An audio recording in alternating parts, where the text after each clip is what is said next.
Hey, and welcome to the Inclusive Networker Podcast, where we make network marketers, small business owners, and solopreneurs aware of blind spots that could be keeping their networks and businesses small. We give them tips and simple, practical tools to make their businesses more inclusive, and we teach our listeners how to build inclusive communities that support diverse customers, team members, and business partners. So, if you want to authentically build relationships with diverse communities of customers or business partners, you are in the right place. But be warned, you will be challenged, but here's the thing, you won't be judged. I'm your host, Dr. Raymona. I'm a speaker, coach, consultant, public health professor, wife, mom, and a fierce challenger of broken systems that keep people from reaching their highest potential. I'm so excited to be with you on your journey to becoming an inclusive networker. Let's jump right in. So who are we calling in today? Who are we calling in the conversation? It is none other than Dr. Patrice Buckner Jackson, otherwise known as Dr. PBJ. She is my guest today, and I'm going to tell you a little bit about her. So Dr. Patrice Buckner Jackson, known in her community as Dr. PBJ, she disrupts burnout by refreshing the hearts and equipping the hands of overworked, undervalued heart workers, achievers who serve from a heart of purpose. Dr. PBJ is an educator of almost 25 years and an executive coach for more than 10 years. She holds a doctoral degree in education administration, served in executive leadership at colleges and universities, and facilitates leadership training as a faculty member for the Center for Creative Leadership. Dr. Jackson worked in higher education at many levels, from student assistant to president's cabinet, and is the recipient of several professional awards and accolades. Dr. Jackson founded EduCare Training and Consulting, LLC, out of a purpose pouring into those who pour out so much. Much of her work is specifically focused on equipping and refreshing educators. Compassionate work can carry a high price tag. Your mind, your body, your spirit, and relationships may be in distress as you serve the needs of others. Dr. Jackson leads her community to serve well without paying an ultimate price.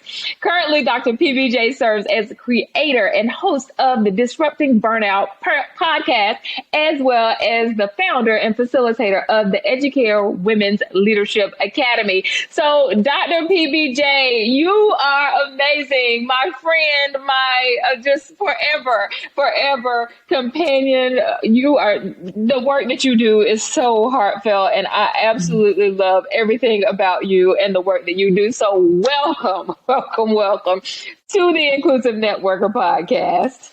Oh my goodness. Listen, I got chills all my arms. Can I just say, on a lot of podcasts, we hear people call each other friends, and I'm sure that's true. Yes. But when we say friend, when I talk about sang at my wedding, you and your wonderful husband, when I talk about you are the person who called my name when I crossed that stage to get my doctorate degree. So just listening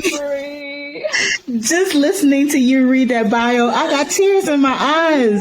I just love you and I appreciate you. Thank you for having me. Oh, goodness. Of course. And you are that to me as well. Just so many different things, so much encouragement. And I'm just so inspired by all the work that you do. So thank you. Thank you for just being you.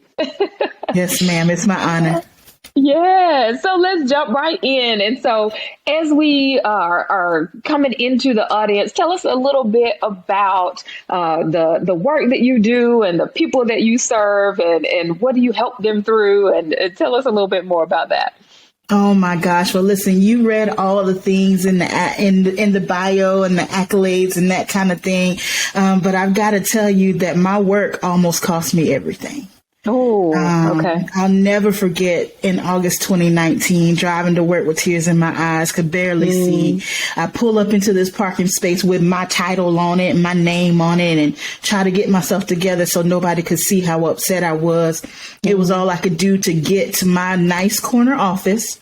And I crumbled. I crumbled under burnout. I remember holding on to the edge of that wooden desk because I didn't feel like I could hold my own weight up anymore. I had taught everybody that I could be all things to all people, and they believed me. Mm-hmm. Long story real short, Dr. Raymona, I left that job that day. I did not return. I walked away from a 20-year career, never knowing if anybody would hire me again. Not because I had another job, not because I had calls coming in, but because I was broken. I had given my all and my everything, and I was empty.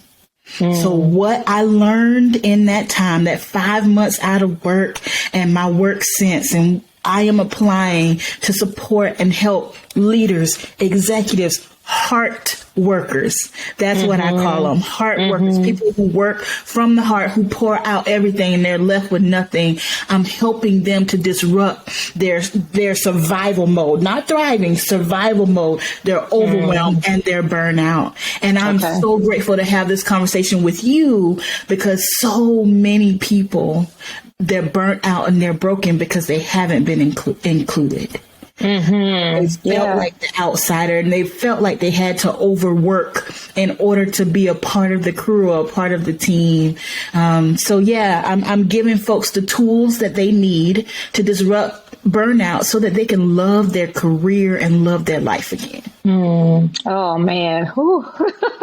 Yeah, you talk about chills. Yes, So as we think through that process and we think about burnout, I know for myself that diversity, equity, and inclusion work can feel like serious hard work, right? When we're trying to, put this out there, especially in an industry like network marketing, where a lot of this is not talked about. Nobody's talking about this, Dr. PPJ. They are not talking about this. And so when we have leaders who are coming into this field that want to be more inclusive, and they're trying to do this hard work, tell us a little bit about how do we even start, or how do we navigate the process of doing hard work in the diversity, equity, and inclusion space? Okay. So the first thing I've got to say is we have to know how to take care of ourselves. Meaning you are your first advocate. Nobody's coming to save you. Your piece is your responsibility. Diversity, equity, and inclusion is deep work. It's deep work. And in order to do this deep work, we have to face our own identities and our own experiences and what we've been through and what's in our own backpack. So the first thing you got to do is you have to know what you need to take care of yourself. You have to have a team around you, whether it's a coach or a counselor, whatever support you need, put it in place so that you can serve other people. That's number one. When we pour our hearts out to serve other people, often we forget to serve us first. It feels selfish, right? We've been taught that it's selfish, but we're learning that it is critical. It's critical to take care of you first. Number two, to do this inclusion work, I would say immerse yourself, have an experience that's unlike yours. I often say just because we're in the same room doesn't mean we're having the same experience. Ooh. And it's very easy to assume. It's very easy to assume that whatever is happening in the room is impacting all of us the same way. And research and data and just people's lived experience tells us that that's not true. So anyone, any network marketer who would like to be more inclusive, put yourself in a situation that's uncomfortable. Go to a worship service that's unlike yours. Go to an event that's unlike something that you've ever been to before. Take a trip. Immerse yourself into an experience where you are not the majority, for whatever that means for you, and understand the feelings. Even if you don't have the experience, can you understand the feelings of another person? Because as human beings, we have different experiences, but often if we connect on the emotion, we can understand the emotion and build. Yeah, so that is so, I love this. And this is something that we got to get. just because you're in the same room does not mean you're having the same experience. And so as we're thinking about, even if you're in the same Zoom, if you're in the same WebEx, so think about, even online, and then you have people and you're bringing all these people, especially in network marketing. People are coming into team meetings from different countries, different lifestyles. There's diversity within diversity, right? Even if the people in the room look alike, it doesn't mean that they have the same life experiences, right? And so when we're thinking about this being in the same Zoom or in the same room, but with different experiences, how does someone who's leading a team understand all these different experiences, right? There could be hundreds of people in a room or on a team. And how do you even navigate that of learning or thinking through these different experiences that people may be having? Oh, that's a powerful question. Two things come to mind there. One, don't plan it alone. Your experience is not the only experience in the room. Bring folks to the table, even if they are not on the same level or they haven't moved up the chain yet. Bring people to the table to help you plan, to give you from their experience. You have a variety of knowledge, skills, ability, experience. Bring variety and diversity to the table, not just at the end, but in the beginning. Let people help you plan so that whatever the meeting, the Zoom, the conference, the workshop is planned from diverse lenses. Then you have more of an opportunity to connect with more of the people. That's on the front end. Then you can also, and we skip this so often, ask the people. Ask the people. If you ask people, they will tell you. If you ask people what they need in a genuine way, they will let you know. We often talk about intent and impact, right? We blindly think that just because my intent was good, then the impact was good. But we know that you can have an excellent intent, but the impact, the lived experience may not be what you think, because you might have a bias, a blind spot that you're unaware of. It doesn't mean you're a bad person. It means you're human. All of us have blind spots. So on the front end, bring in folks to help you plan. So it's not just what your definition of success is, but you have a variety of voices at the table. On the back end, ask people how it landed for them. Ask them how the experience impacted them. And then give yourself grace to learn. Give yourself grace to do it better next time. Don't fall down and want to quit because somebody was impacted. Hear them out, honor them, and do it better. Do it better next time. And that's such a mindset shift, right? Because when we're thinking about going up the ranks and, when you get up to the top of the company or the top of your team or the top ranks in your organization, usually people listen to you more. And so this shift to bringing on different perspectives, even though those people may not have the rank, is something that's got to be a true just cultural shift, right?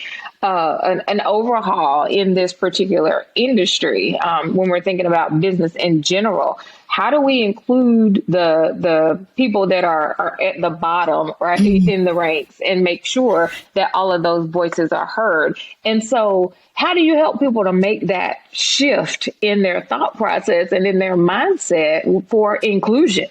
Oh my gosh, it's revolutionary, right? But I think that we need to get people's attention and help them understand that network marketing, business, we are not the same. We're not the same, not just due to the pandemic, but the layers of things that have been going on in the last 2 or 3 years. We cannot do business the same way. People are not convinced the same way. They don't connect the same way. We as human beings have changed. We have evolved. And if we as an industry refuse to evolve, we're going to be left behind. So we have to help folks at the top of the organization understand, in order for us to continue to grow, in order for our industry to continue to have the strength that it once had, we have to connect all up and down. We have to connect all the way. I remember being a new person in a business and hearing of people at the top, hearing their names, maybe seeing their videos, but having no connection with them. None. They just seemed kind of untouchable. They seemed far away, like that lofty goal that you hope to get to one day. I dare you and I challenge you, if you are a leader, to shake things up. Shake things up. Get on the Zoom with your brand new people. Show up in the room with people who just signed up 2 weeks ago and just listen. Just listen. Sometimes as leaders, we feel the burden to have all the answers. We feel fear of showing up because if I can't answer their question, or if I can't, then I will feel inadequate. But the vulnerability of leadership leads to relationship, leads to deeper trust. And that's where loyalty comes in. See, we've got to remember human nature. Human nature is, if we can trust, if we can build trust, we can build relationship. And if we can build relationship, people will stay. We're trying to build business. We need to build relationship. Sound bite that. Yes, we are trying to build business, but we need to be building relationships. Yes. Oh my goodness. Yes. And so as we think about this and we think about this process for the leaders then, and because this is what you do, right? You're excellent at helping us to think through, how do we move through burnout as we're leading these types of processes, as we're changing the mindset. Like, it's overwhelming. It's so much happening right now in an industry that is not very, inclusive all the time, right? We see a lot of the same people at the top. And so how does a leader navigate this process? And so if they are wanting their team, like maybe the whole company hasn't changed yet, they want their team to be an inclusive environment, not just to have diverse people on it, but they really want it to actually be an environment for inclusion without burning out. So how do we kind of start this process and then do it in a way that we can be there for the long haul? Absolutely. I teach 3 strategies for disrupting burnout, and I think they align very well to building inclusive organizations, right? So and keep in mind, I said strategies, not steps, because sometimes you need to do all 3 of these at the same time. So it's not a do one, then the next, then the next. The first strategy that I teach is check your backpack. Check your backpack. What lessons, experiences, education, either formal or informal, do you have that defines the way you engage with people and the way you show up to work? Right? So where did that come from? Where did you learn your definition of work? Where did you get your definition of success? What does success look like for you? And what does that mean? Right? So you got to check your own backpack to know what you're carrying. I can't tell you how many people I engage with and, how you doing? I'm tired. Everything okay? Yeah, it's okay. I'm just tired. That means your backpack has gotten too heavy. And you need to open up that backpack, see what experiences you've had and what still serves you in your organization today. Maybe you learned something in your childhood that you're still holding on to that no longer serves you and where you are in life and your organization. You got to identify those things, right? So 1, check your backpack. 2, build your boundaries. Now, I got to say this. I'm really excited that we're having more conversations about boundaries, but I'm concerned that it's a soundbite or a fad just because of what and boundaries are not a fad. They are safe. Boundaries keep you safe. When I think about boundaries, I think about an ancient city, right? And ancient cities had walls and they were several feet deep and several feet high.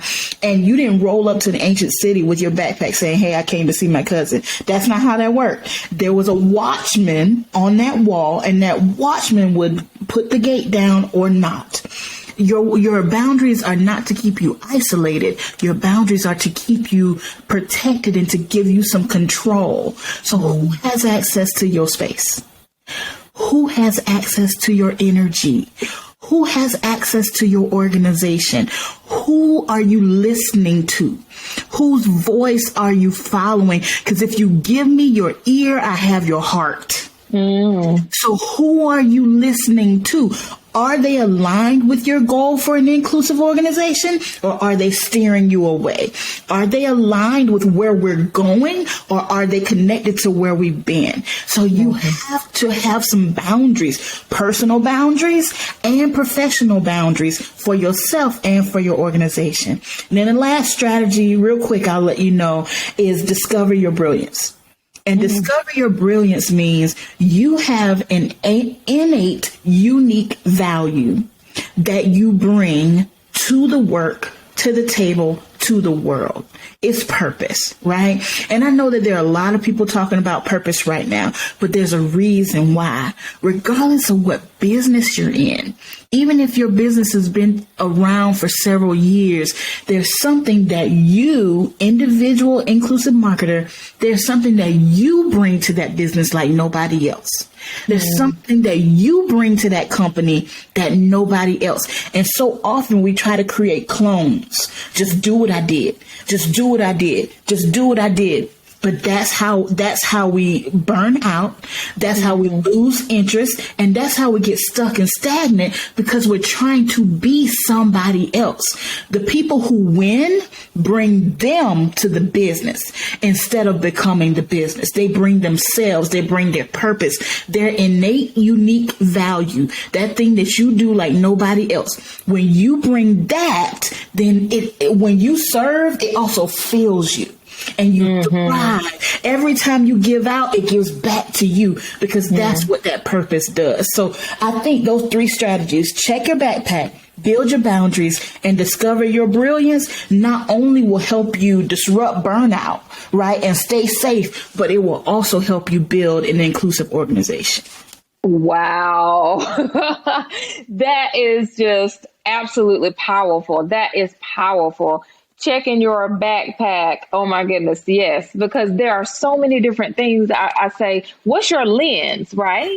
And that's part of your backpack, is that, okay, my lens, I was born and raised in the South in a Christian household. My dad was a police officer. My mom was a teacher, right? There are so many things that make my world look different than it might for somebody else. And so there's a lot that's in our backpack that we're often not even thinking about. And a lot of people haven't explored, why do I react this way to certain people? Or why do I think about a certain group of people this way, right? And it's because all of that stuff is in our backpack, right? And then this idea of boundaries. And one thing to really think through with the boundaries, and I love how you explained it, is that we're talking about inclusion, but then we're talking about boundaries as well. So it means that to be inclusive doesn't mean that everybody has to have access to you. So let's unpack that a minute, because I want to make sure that the audience understands this piece. So Dr. PBJ, I'm going to turn that back over to you. So even though we're talking about inclusion, we're talking about boundaries. Help us with that. Oh, listen, you about to set me on fire. Okay. Okay. So yes, right? So when we talk about inclusion, we don't mean for you to be open access to every human being to be a part of your life. There are people who are assigned to you. There are people who will walk with you, right? But some of those people may not look like you. Some of those people may not sound like you. Some of those people may not have the same experience as you. So when we are inclusive, we are making sure that everyone who is a part of our life, right? So your organization, your family members, your neighbors, the people that you're connected to, not only are they present, because their presence is diversity. That's just the first step. We got a variety of people, a variety of thought, and a variety of, experiences. That, okay, gotcha. But again, just because we're in the same room doesn't mean we're having the same experience. Inclusion means that they have an honored voice. They have an honored voice. They have an honored place, that every experience, every voice in that room has an honored place where we hear, we listen and respect and we honor, right? So those people who are assigned to your life, and even if they're not, inclusion means I can honor you as a human being. That doesn't mean we're going to be best friends. That doesn't mean I tell you all my secrets. That doesn't mean you know everything about me. That doesn't mean you have access to my family. That doesn't, you know what I'm saying? You have to know where people are called to be in your life and what their place is. Just because they're a good person doesn't mean they're a good person for you. So individually, we have to know where people will be in our life, and we honor what they bring. We honor what they bring. So there's this dance of inclusion and boundaries. Boundaries, that's wisdom. Inclusion is how we live our life. It's a lifestyle of allowing people to be in. Good stuff. Good stuff. Oh, okay, Dr. PBJ, this was such an amazing conversation. And so I know that the people will want to be connected to you in some way. So tell us, what is your next big project? How can it help the Inclusive Networker audience? Where can we find you? All of that, because we got to stay connected to all this. Oh my gosh. So again, thank you for having me. Thank you all for listening. Oh my goodness. We just let you all into our conversations that we have all the time. Daily. Thank you for being here. You can find me, if you're a podcast person, go over to Disrupting Burnout with Dr. Patrice Buckner Jackson. I've got a new season coming out in January, so you can find me there. Also on Instagram, Dr.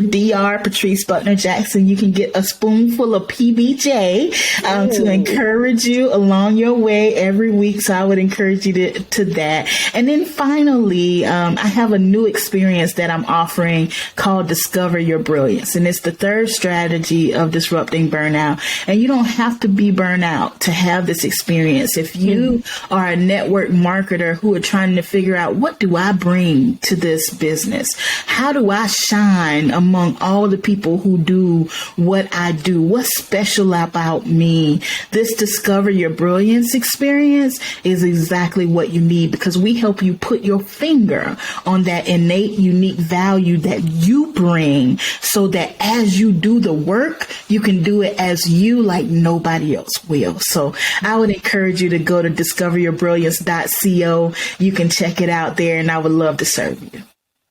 Awesome. Well, thank you so much for listening to this episode of The Inclusive Networker. And thank you to my fabulous guest, Dr. Patrice Buckner Jackson. You will find her information in the show notes, and we will see you on the next episode of The Inclusive Networker. See ya. Thank you so much for listening to this episode of The Inclusive Networker. You can find out all the information for our fabulous guest today in the show notes. But don't forget to subscribe to the Inclusive Networker podcast and to look out for a new episode each week on YouTube and wherever you enjoy your podcast. This is your host, Dr. Raymona. And as always, remember, I see you and I'm cheering you on. And I dare you to defy limits. See you on the next episode of The Inclusive Networker.